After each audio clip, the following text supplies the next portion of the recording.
While you're still thinking separation, you'll never have that feeling of one with all things. You'll never feel completely connected. It'll just always be fleeting. It's all about getting out there and having our own experience, being able to understand the programs that have been loaded on and start to remove them. So who are we really? Well, if you've been listening, you'll understand that we're God.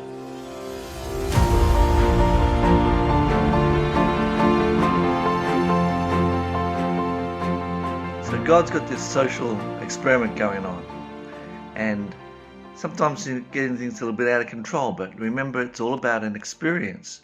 We're all here playing out an experience and seeing what it's like, and people have free will. So what does that mean? Well, people can choose to do bad if they want to, or they can choose to do good, or they can just choose to do what follows their heart. And we can set boundaries. That's all part of the lesson too. So we don't have to be involved in other people's experiences if we don't want to. We can say, no, that experience is not for me. We can either walk away and leave it behind us, or we want to argue and fight it, then that's how we actually get involved, because that's putting energy into it. Or we listen to our heart, so we're moving around and we're at the right place at the right time, so we're not there involved in experience that isn't destined for us, or we haven't asked for, or it's not part of our goals or part of our own experience. So we have the choice to be involved in or not involved in it. But when the social experiment goes a little bit weird, like what's been happening lately, last few thousand years, it's kind of going in this path that's not too great.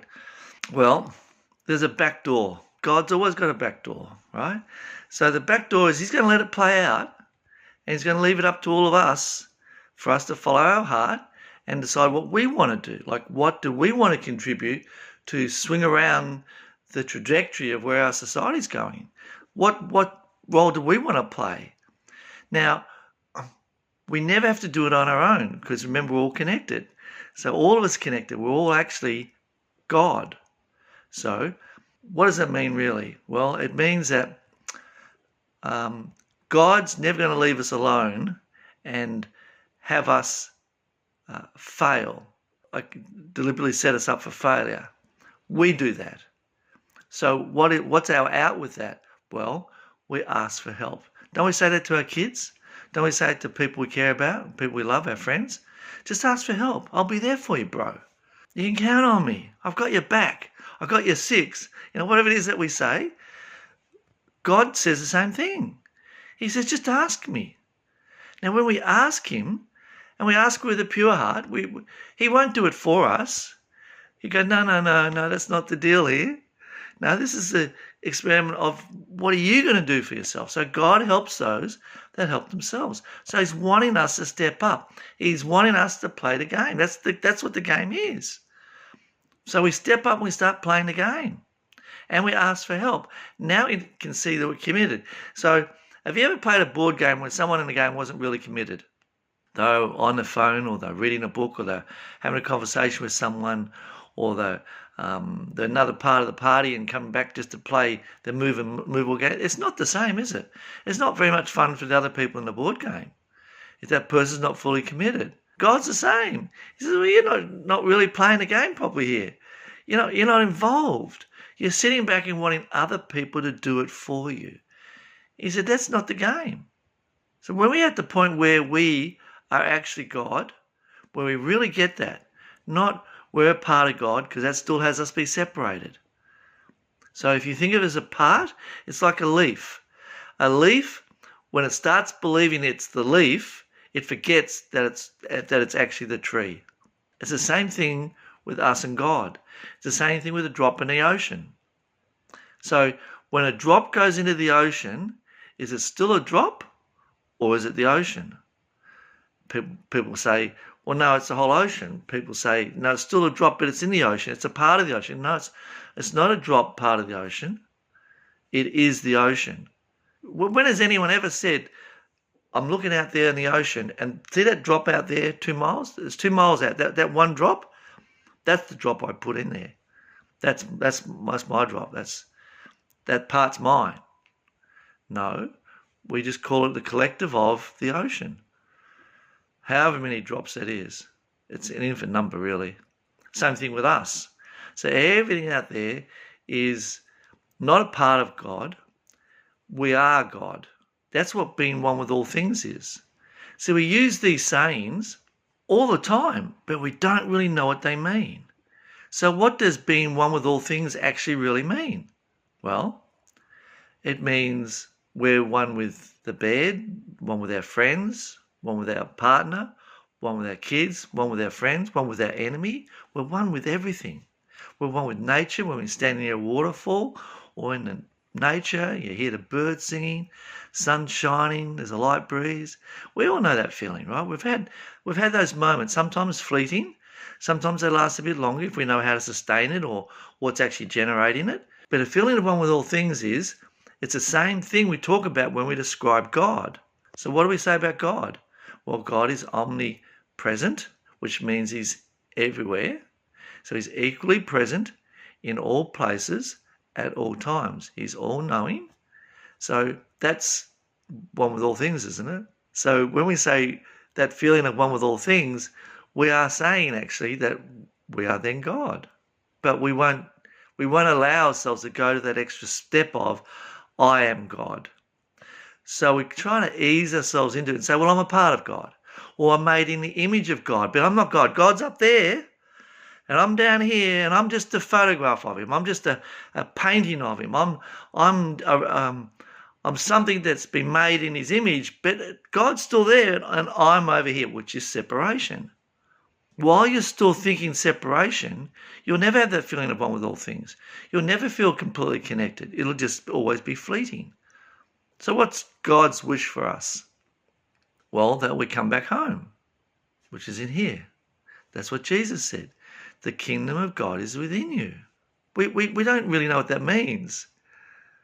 We go, oh, it's a lovely saying. Oh, yeah, it's a lovely saying. It means we follow our heart. Yeah, it means all that, but it means more than that. It means I'm one with all things. It means I'm fully connected with everything, including the energy, which is what we call God. So we are acknowledging in a way that we are God, but society won't have us say that. It pulls us down. It says, oh, you can't say that. Or someone comes out and shoots the person because they're having trouble grappling with the idea that that means they must be God too. That's where the problem comes in.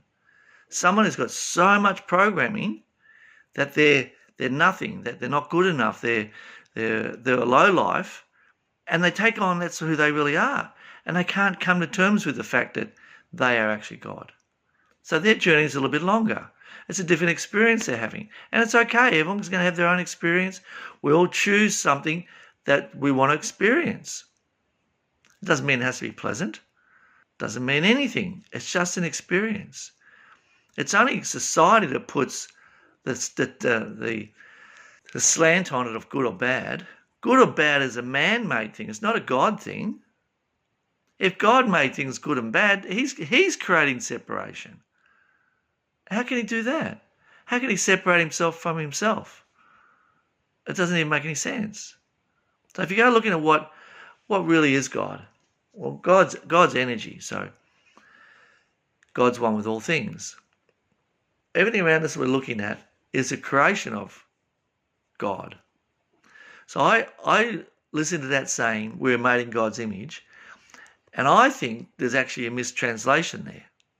I think it's actually could be translated as, we're all made in God's imagination, not as an image of God, in the imagination of God, not the image of God.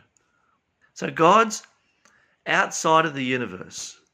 Let's just think of it like that to start with, okay? Let's just walk with me on this one.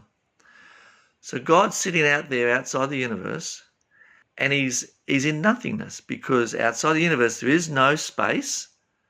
So he has no width or breadth or height. There is no time. So eternity doesn't mean anything. It's just existence. So God's out there, and God gets this idea. Let's play a board game. And we're going to create a universe. That's the board. And we're going to create all these little players. We're going to create rules. And some will be ladders, and some will be snakes. Some will be all sorts of different things. you know. We'll introduce material possessions, and we'll introduce all these other concepts of all these emotions where people want to believe something, you know. We're going to introduce all this, and whatever they want to introduce themselves, they can. So they're active player participants that make the rules up too, you know, about how they want to feel and how they want to experience something, whether they want to experience as good or bad. It's their choice.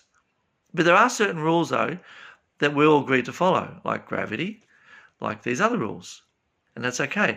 And then as a collective, we then make other rules where we say, well, you know what? As a society, there's a whole group of us that have decided that there's certain things we'll tolerate and certain things that we won't tolerate. So the way I see myself, I won't tolerate this kind of behaviour, whether it be someone stealing something or someone murdering someone or someone bashing someone up or whatever it is. And that's what our society does. And our government is there to make sure that those rules are enforced for everybody. That's how that works. So then other societies say, well, we want different sort of rules. We want to be able to do these things, even if you don't. Well, great, you go live over there and do that. There's nothing wrong with that. It's just a different social experiment going on.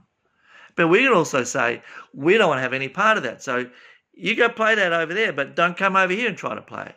Now we can stop them if we want to, because we don't want to be part of that game. So God's sitting out there in the middle of nothing, playing this game in his imagination, because that's all there is. Time, space, and material stuff doesn't exist. So he didn't create a board game. He didn't create the universe where everything around us is solid. No. Science tells us nothing's solid. The atoms are so far apart you can put your hand through walls and stuff. That's how that all happens. But we allow ourselves to say, well, I don't want to believe that that's possible because it will ruin the game that I'm playing. It's the same when people watch certain movies. You know, you watch a rom-com or you watch a thriller or a drama or an action or whatever, comedy. So while that movie's playing out, you take on like you want to have it like it's true. And some people just watch movies like they're not true. It's just, you know, a whole of action happening in front of them. I like to get right into it. You know, I feel like I'm there, you know, playing a role. And then you can have a whole lot more experiences I didn't actually have to go through, but I feel like I've owned it. So all this is happening inside God's imagination. So, okay, let's talk about that. So everything around us is a construct. That's why we get a lot of talk at the moment about the matrix or the construct. What is that really? People try and explain it as ones and zeros and, you know, the green lines floating down like in the movies, The Matrix, etc. So there's so much truth in all those movies because it is a construct. It's a construct in God's imagination. So if we wanted to, we can change it around a bit and we can rise above it.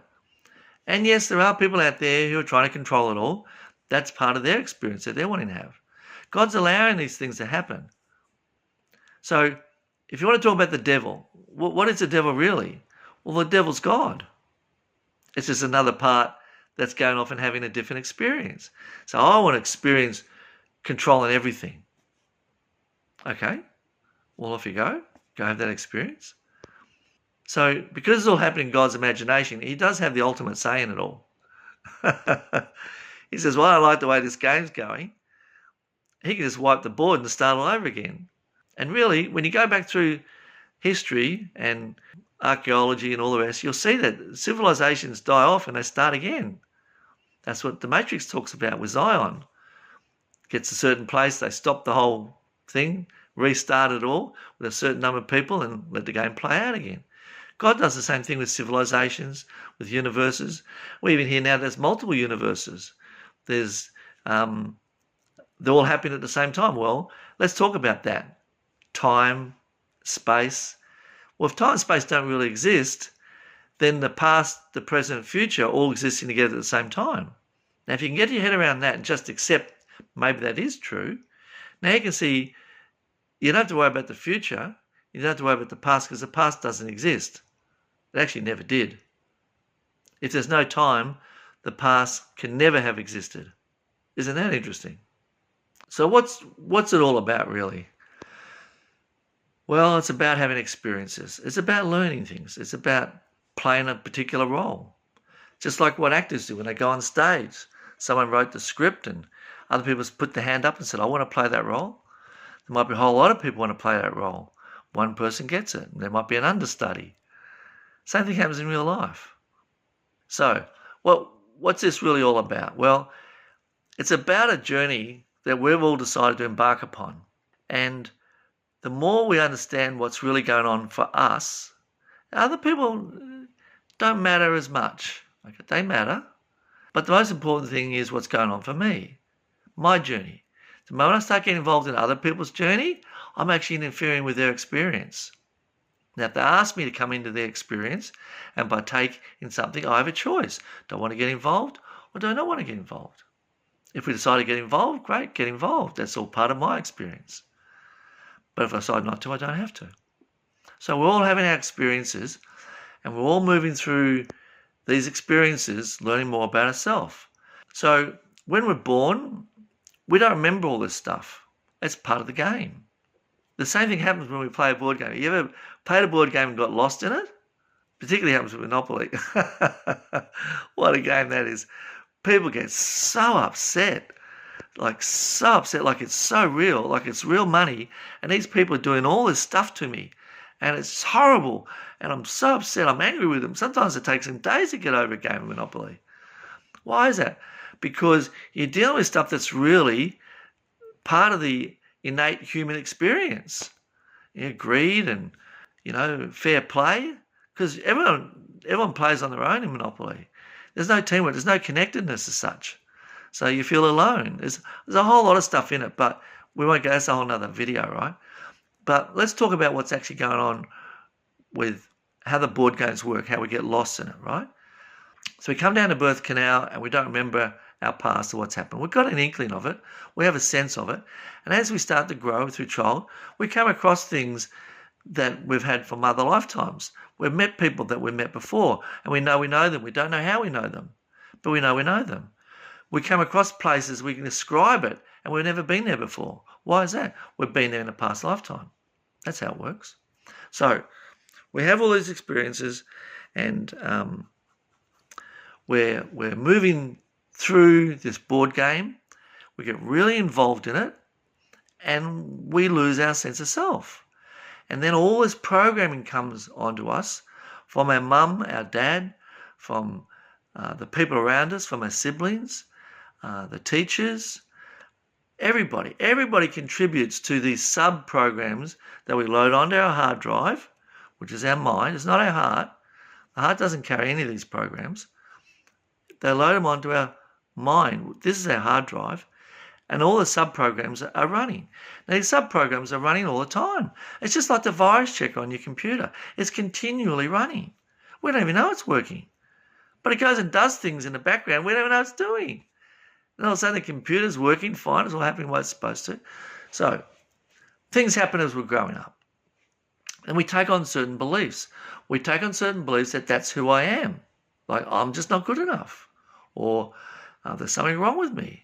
Or I'll never amount to anything, or I'm just always afraid, or I'll never make it. There's so many out there. Like there's as many types of programming as there are people and more. So these programs load on and we start to run our life like that. And our life becomes not about choice. It's not about free will. It's about us playing out what these programs are telling us to do. So we're just a series of, we might as well be a robot, just playing out things like this, all these routines. We say the same thing over and over. We even think the same thoughts over and over and over. You ever notice that? From day to day, if you stop yourself and you actually take note of what you're thinking, whether it's an upset, whether it's remembering something that you dreaded or that you're ashamed of, or you're going over, how could I have done it better, or whatever it is, we're having the same thoughts today we had yesterday, and probably the same thoughts we'd had the day before, and the same thoughts we had the day before. But now we may be introducing some more thoughts today, some new thoughts, but are they really new thoughts, or are they just another level of the program that's happening? So then the game becomes, well, how much of this program can I wipe off and get down to me actually making decisions, me actually starting to create and set a direction for myself, Instead of having it be where I'm actually just a robot living out a program where I'm actually not even happy. Why would a robot live out a life and not even allow itself to be happy? People do it all the time. I look around out there and it's happening everywhere. Most of the time, people are upset 99% of the time. 99% of the time. But they put a mask on and they pretend everything's okay. How are you? I'm fine. They're really not. That's why are you okay? It's not a bad little gimmick to get people actually think, am I actually really okay? Is it safe to actually tell this person that I'm not okay? A lot of times that's what it comes down to. Do I feel safe? And a lot of times people say no. Why? Because people use stuff against us. There's so many hidden agendas out there. Like everyone's running one, right? What's your hidden agenda? You get good at spotting them after a while. You know how you get to spot them? When you get rid of your own. When you stop having agendas, you can see other people's. When you have an agenda, you can't see everyone else's because you're protecting yours. And when you're protecting yours from discovery, it actually blocks you from seeing everyone else's. It sets up an automatic protection for their agenda. Isn't that interesting? So when you've let go of your own agendas, you can see it around you, but you don't judge them for it. You just can see it. You can just see it playing out and sidestep it. You do your best not to get caught in it. All our relations that we have, all our experiences, the emotions are all programs. That's what they are. Hatred, fear, jealousy, all of them. Happiness, they're all just programs. They're things that we taught what we need to do in certain situations. So what's the program that most people run at funerals? You have to cry. You have to be sad because they don't understand. They haven't been taught what's really happening at that point. So someone's passed away. What does that mean really? It just means the physical body, the vessel they're living in, has decayed. That's all it means. The person's still there. They just don't have a physical body. Now they can hang around. It's best if they don't because they're now finished with this particular social experiment. They need to go back out there in the universe, regroup for themselves and decide what they want to do next. Go back and join in with the collective of God and become part of that ocean, or come back down and have another go, or come back down and work things out that were incomplete. Or maybe you wanted to have another go at something, or you just want to relive a particular life again because it was so good or it was so bad. Horror movies, I don't get them. Why do people see horror movies multiple times? I don't even want to see. I saw one horror movie once growing up. I thought, never again. I'm not doing that. No way. But people love horror movies. Well, good on them. They can do that. So people come back, they relive something again, they try something new, something different. It even happens with these countries that have babies are born, they last 3 weeks and they're gone. Why would someone choose to be born into that kind of circumstance? Why do you think? Maybe they just want to have the experience of birth and death and have it happen a whole lot of times so they actually get comfortable with the idea. You ever had that jumping into a lake on a hot day? It's the same thing. After you jumped in a few times, you're not cold, you're not hot, you're feeling like you're one with the lake. It's neither hot nor cold, you're just having fun, jumping off the swing rope or whatever it is. The first time you go through is, oh, it's going to be cold, it's going to be cold. And you go and you go, oh, it's cold, it's cold. And you get out and you jump in. Third or fourth time, yes, no big deal. Same thing with that birth, death cycle. You start to get used to it. Oh, okay, here I go again. So I'm not concerned about the children that die young like that. Now, if someone can do something about it, is that a good thing? Of course it is, because they're following their heart. It's just not something I'm passionate about, because I've been through the birth death cycle a lot of times. It doesn't bother me. And what happens, like when people have pets, what's that about? Well, it's an opportunity for them to learn things much quicker, because the pets don't live as long as us. So when I was young in my primary school years, I had a lot of guinea pigs, only ever one at a time, but they died pretty quickly and we'd get another one. And that would die and we'd get another one. Now, I never thought it was me that was the problem with killing them. I never went there. I just got used to the whole, well, it's died. We just put it in a shoebox and put it in the ground. We had all these little graves lined up with all the guinea pigs. It wasn't until I was well into my adulthood, like I was decades into my adulthood, someone said to me, guinea pigs are a community animal. They die if they're on their own. Now, I didn't know back then. No one knew that back then. But it gave me that experience of having a pet, caring for it, looking after it, loving it. And I know it was loving me back. Same thing with dogs and cats. And dogs and cats have got their own personality. Some people are dog people, some people are cat people. Why is that? Because they're after something different from that animal. And a certain animal will give a certain thing to people. Like everyone says, well, what is it about dogs? Well, dogs is about loyalty. What's cats about? Well, cats is about independence. What's horses about? Well, horses is about service. You look at a horse and that's pretty much all they do. It's just being of service. Every animal out there has a job or an opportunity. Let's call it an opportunity. They have an opportunity to contribute to everything, not just humans. They're having their own experience too, because remember, that horse, the cat, the dog, the guinea pig, they're all God too. We're all God. Everything's God. The PowerPoint's God. My jumper's God. The mountain that's been there for 1 billion years, that's God. So a certain part of God said, well, I'll just sit here for 1 billion years. I'll move every now and again when the earth decides to shake. And they just sit there enjoying just being a mountain. Now, someone who's impatient would find that pretty hard. But maybe that part of God says, well, let's really learn about patience, like with time, because God invented the whole thing about time. So, time. What's that about really? It's invented in God's imagination. In that space, it doesn't exist. So he says, well, if there's no future and there's no past, there's only the present, being a mountain for a couple of billion years is not actually a big deal. Or being a river that just flows down, cycles back, flows down, cycles back. So you can see that everything that's happening to us is happening for a reason. A lot of the time we don't know why. We don't know why it's happening.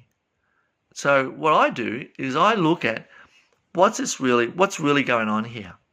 Now I don't deal with everything because it'll make me an analytical machine. And that's not the experience I want to have. I want to be able to feel things. I want to be able to feel into an experience, and you can't do that if you think about it all the time. So I've stubbed my toe, I used to analyse it. So why did I stub my toe? Why that toe, not this toe?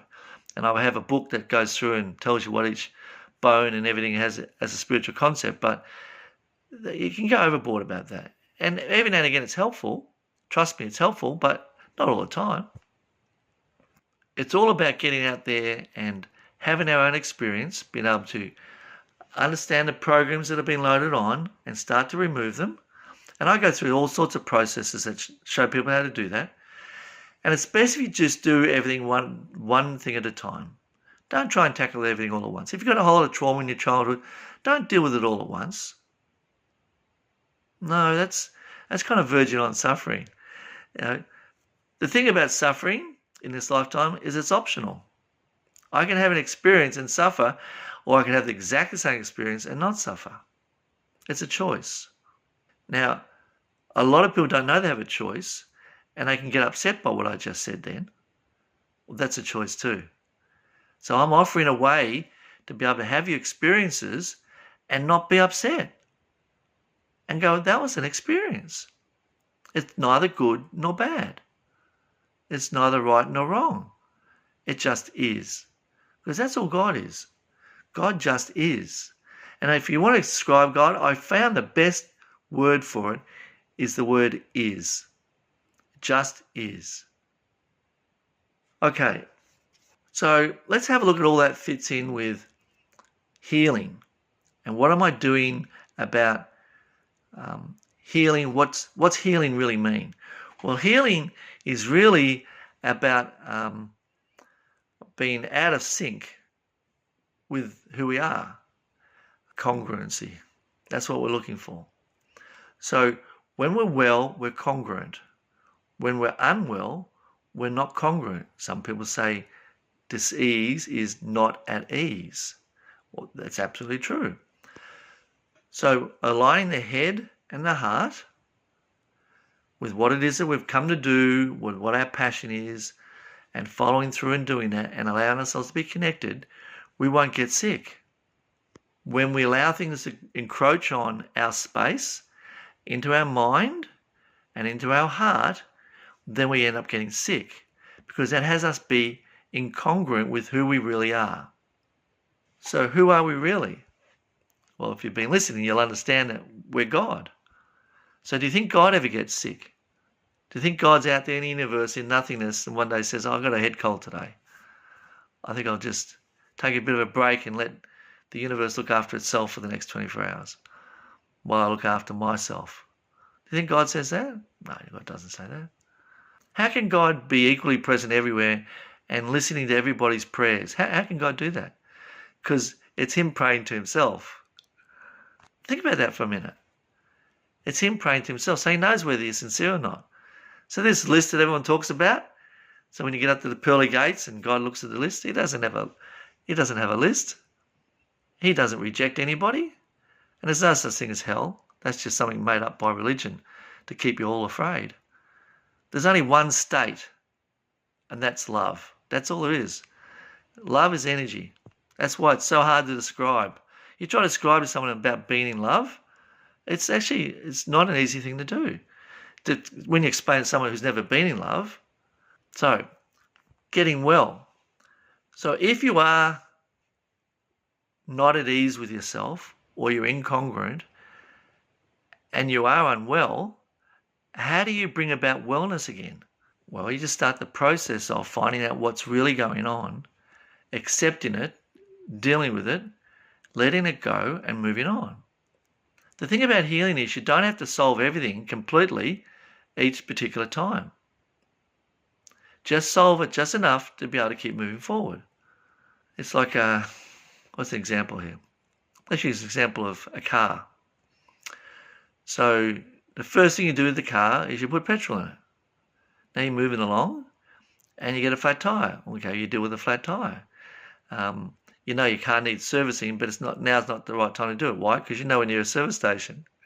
See, it's no point saying, well, the car needs a service right now. It's come up the exact kilometres. I need it right now. Because you know when you're at a service station. So you book it in. So it might be a week later. So you deal with that then in a week's time. But then meanwhile, you have to deal with putting a bit more water in the radiator, or maybe putting air in your tyres, or maybe cleaning the car, or washing the windscreen, or filling up the window washer. It's like there's all sorts of things that need to be done, but you just do a bit of it all the time. It's that bit. And then you do another bit, then you do another bit. Healing's exactly the same. You don't try and do it all at once. With healing, you're using foundational concepts. That's what happens. So it's understanding basic things like discipline, accepting, being able to let go, being able to be present to something. It's about willing to be responsible. It's taking on ownership of how I caused whatever's happening to me myself. It's not anybody else did anything to me. That's not how it works. So if someone shot me with a gun, then I've allowed myself to be at the wrong place at the wrong time, or the right place at the wrong time, instead of being the right place at the right time. So if there's something dangerous going on, I hear it from my guidance and I go around. And I go, but that's the way I always go. And I just hear the little voice say, well, try going left. Try going around this other way today. See what it's like. So they encourage me without telling me what's really going on over here, because they don't want to get involved in what's going on over there. So just bypass it completely. I may find out later on that something happened along the route that I was going to go on, or maybe nothing happened. Or maybe it only happened if I actually went along the route. Maybe I was the factor that would have caused that accident just by being there. But by going around the other way, that accident didn't happen, or that incident didn't happen. It doesn't matter whether it did or didn't happen, or would have or could have or not happened. None of that's important. What's important is I allow myself to be at the right place at the right time. So we do this with our healing. So when you're out there and you're listening to people with all their suggestions about what you can do to get well, most of the time they're all valid. But what's right for you? Because all our bodies are a little bit different. It's like we all need a different combination of minerals, or different combination of herbs, or different combination of whatever it is. Some people need more hugging, some people need less hugging. We have to find a combination that works for us and then take that on board, but not close ourselves off from it. So what I do is I create for myself a mental shelf. And whatever I hear from anybody, I pop up in a mental shelf. Most of the time I don't try and figure it out at the time because I'm just receiving. If I'm figuring it out at a time, I'm actually judging it. I'm assessing whether that's valid or invalid. It may be valid or invalid right now, but it may not be in a year's time. And if I've discarded it because it was not valuable today, it's not there for me in a year's time when I do need it. Here's an example.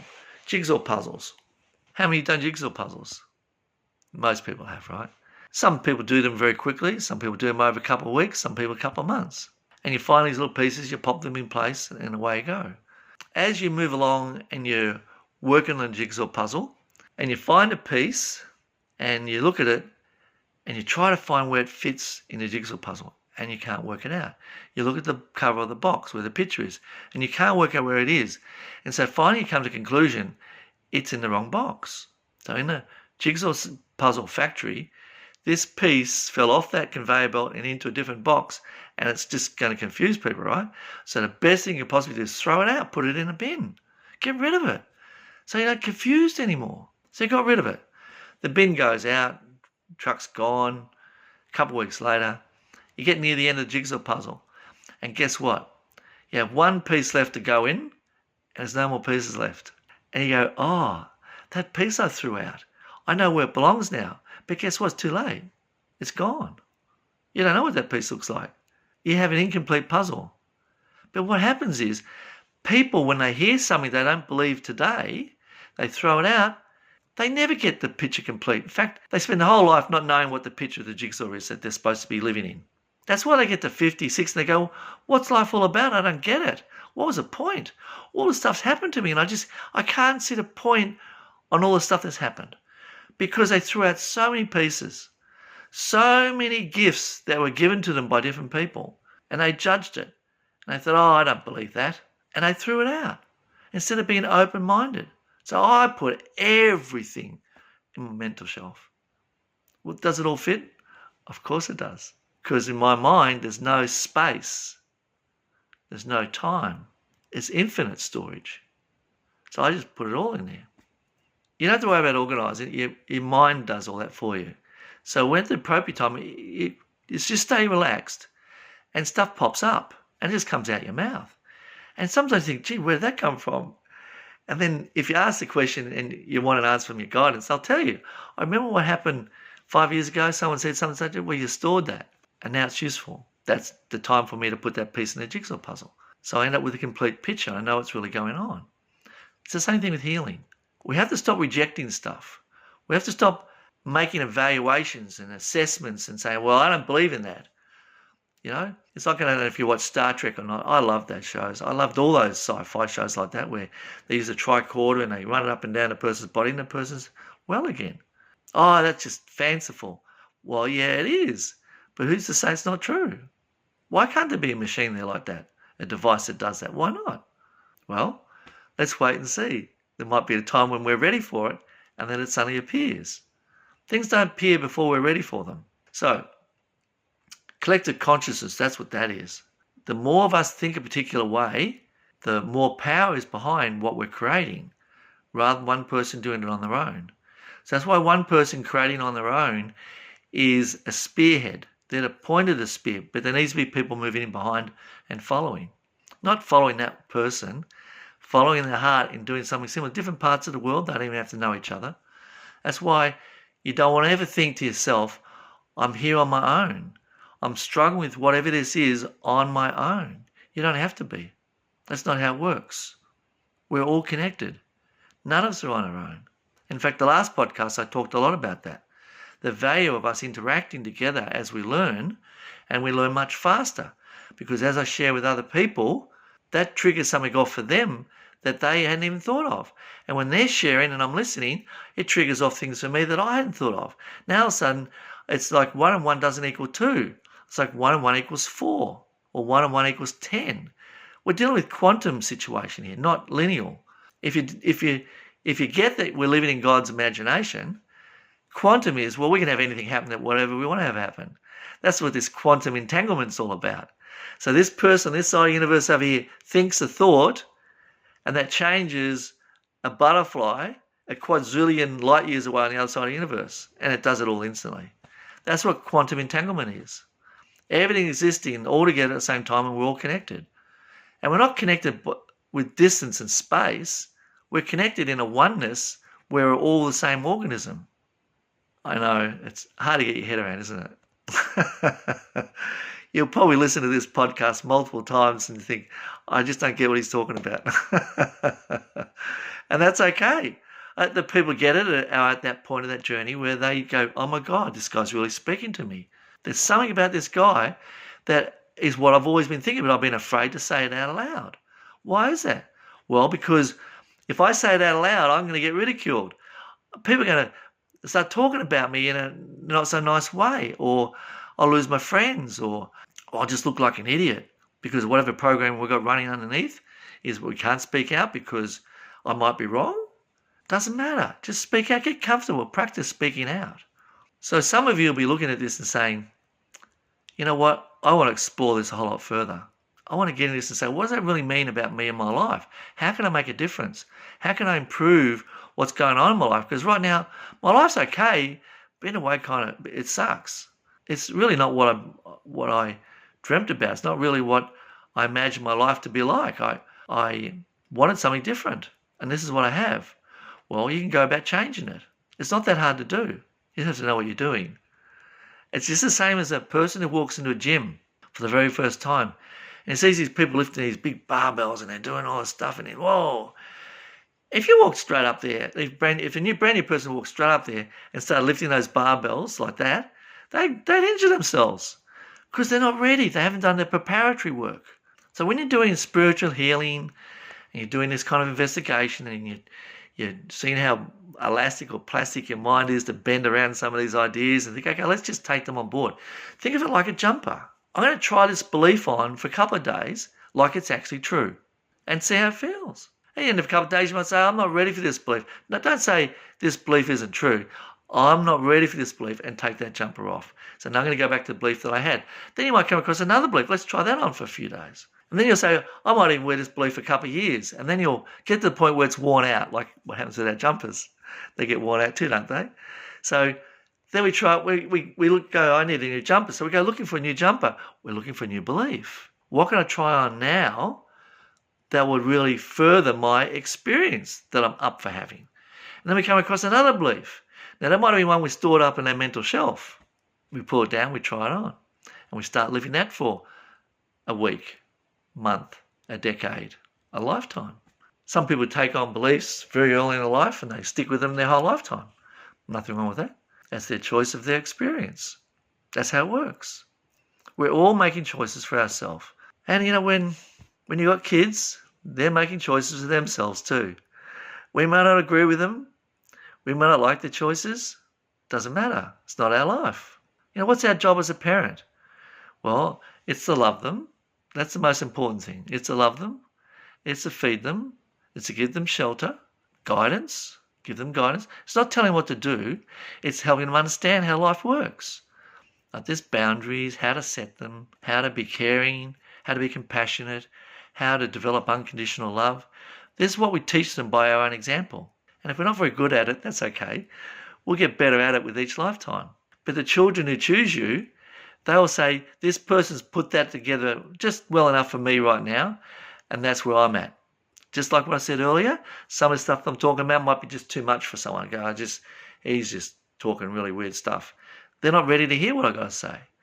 Those kids won't choose you as a parent. They'll choose you as a parent when your state of consciousness and your belief level is just a little bit above theirs, which will help lift them up and they'll grow a bit further.